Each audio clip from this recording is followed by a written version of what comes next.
Monsoon सत्र शुरू हो चुका है, लेकिन पहले ही दिन में ऐसा सियासी तूफान उठा कि सड़क से लेकर संसद तक हंगामा मच गया। एक तरफ प्रदर्शनकारियों का संसद मार्च तो दूसरी तरफ लाठीचार्ज। और आज सुबह इसी बीच में राहुल गांधी और अखिलेश यादव की दो मुलाकातों ने यूपी की राजनीति का पारा बढ़ा दिया है। आखिर बंद कमरे में क्या कुछ बात हुई? क्या 2027 की चुनावी रणनीति तैयार हो गई है? आइए इस पूरी कहानी को आसान भाषा में समझते हैं। आज यहाँ जंतर मंतर पे हजारों बच्चे वहाँ पर आए हैं, वहाँ लाठी चार्ज हो गया है।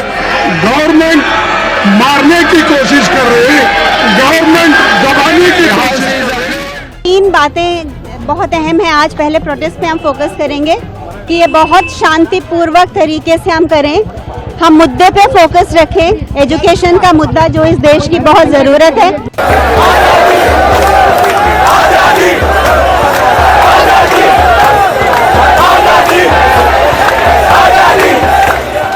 नमस्कार, मैं हूं प्रियांशी और आप सभी देख रहे हैं हेडलाइन फोकस न्यूज। संसद के मानसून सत्र की शुरुआत इस बार बेहद गर्म माहौल के साथ हुई है। आमतौर पर पहले दिन सरकार अपनी प्राथमिकताएं बताती है और विपक्ष मुद्दों के साथ मैदान में उतर जाता है, लेकिन इस बार जो तस्वीर थी कुछ अलग दिखाई दी है। सदन की कार्यवाही शुरू होने से पहले ही दिल्ली की सड़कों पर प्रदर्शन हुआ है और बड़ी संख्या में लोग संसद की ओर मार्च करने लगे और देखते ही देखते हालात ऐसे बन गए कि पुलिस और प्रदर्शनकारियों के बीच में टकराव हो गया। प्रदर्शन को रोकने के लिए पुलिस ने पहले बैरिकेड्स लगाए और लोगों को समझाने की भी कोशिश की, लेकिन जब भीड़ आगे बढ़ने लगी तो लाठी चार्ज भी करना पड़ा और इसके बावजूद प्रदर्शनकारी पीछे भी नहीं हटते हैं। हालात इतने बिगड़े कि आंसू गैस भी छोड़ी गई और पूरे इलाके में, जिसके बाद अफरा तफरी का माहौल भी बन गया। संसद सत्र के पहले दिन में ये प्रदर्शन देश भर में चर्चा का विषय बना हुआ है। इधर सदन के भीतर भी इसी मुद्दे की गूंज सुनाई देती है। कांग्रेस अध्यक्ष मल्लिकार्जुन खड़गे ने सरकार पर सीधा हमला बोल दिया है। उन्होंने कहा है कि देश के युवा पेपर लीक जैसे मुद्दे पर अपनी आवाजें उठा रहे हैं, लेकिन सरकार उनकी बातें सुनने के बजाय लाठीचार्ज करवा रही है। आज यहाँ जंतर मंतर पे हजारों बच्चे वहाँ पर आए हैं, वहाँ लाठी चार्ज हो गया है।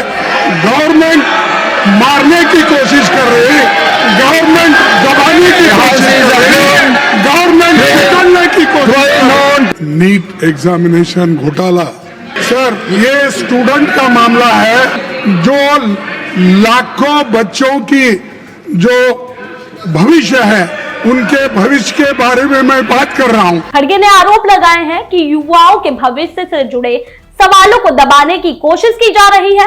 विपक्ष ने इस पूरे मुद्दे को लोकतंत्र और अभिव्यक्ति की आजादी से जोड़ते हुए सरकार को घेरने की कोशिश की है और इसी बीच में एक और बड़ी राजनीतिक हलचल ने सबका ध्यान अपनी ओर खींच लिया है। कांग्रेस सांसद राहुल गांधी और समाजवादी पार्टी के अध्यक्ष अखिलेश यादव ने संसद परिसर में एक नहीं बल्कि दो बार मुलाकात की। पहली बैठक में प्रियंका गांधी भी मौजूद थी और इसके बाद कुछ देर बाद राहुल और अखिलेश ने अलग से 121 मिनट तक बातचीत की है। लगातार दो बैठकों ने राजनीतिक गलियारों में कई तरीकों की चर्चाओं को हवा देने का काम किया है। जानकारी की माने तो इन बैठकों में उत्तर प्रदेश की राजनीति सबसे बड़ी मुद्दा का विषय रहा और अयोध्या में कथित राम मंदिर चंदा चोरी मामले पर चर्चा हुई है। दोनों के बीच में विपक्ष इस मुद्दे को राजनीतिक रूप से उठाने की रणनीति पर विचार करता दिखाई दिया है और इसके अलावा 2027 में होने वाले उत्तर प्रदेश विधानसभा चुनाव को लेकर भी दोनों दलों के बीच में बातचीत हुई है। राजनीतिक जानकारों का मानना है कि लोकसभा चुनाव के बाद कांग्रेस और समाजवादी पार्टी अपने गठबंधन को और ज्यादा मजबूत करने की कोशिश कर रही है। दोनों दल जानते हैं कि उत्तर प्रदेश की राजनीति पूरे देश की दिशा और दशा तय करने में अहम भूमिका निभाएगी। तो ऐसे में अगर दोनों पार्टियां साथ आ जाए तो भाजपा के सामने बड़ी चुनौती खड़ी हो सकती है। हालांकि सीटों का बंटवारा, स्थायी नेताओं की नाराजगी और संगठन का तालमेल जैसे कई बड़े मुद्दे हैं जो अभी सवाल खड़े कर रहे हैं। तो लेकिन जो सबसे अहम सवाल है ऐसे में वो यही है कि क्या राहुल गांधी और अखिलेश यादव की ये मुलाकात सिर्फ एक औपचारिक बैठक थी या फिर 2027 के चुनाव की नींव अभी से रखी जा रही? क्या राम मंदिर चंदा चोरी और पेपर लीक जैसे मुद्दे उत्तर प्रदेश की राजनीति का बड़ा चुनावी हथियार बनेंगे और क्या विपक्ष इस मुद्दों के जरिए सरकार को घेरने में कामयाब हो जाएगा। इन सभी सवालों के जवाब आने वाले दिनों में जरूर मिल जाएंगे, लेकिन इतना तय है कि संसद के मानसून सत्र की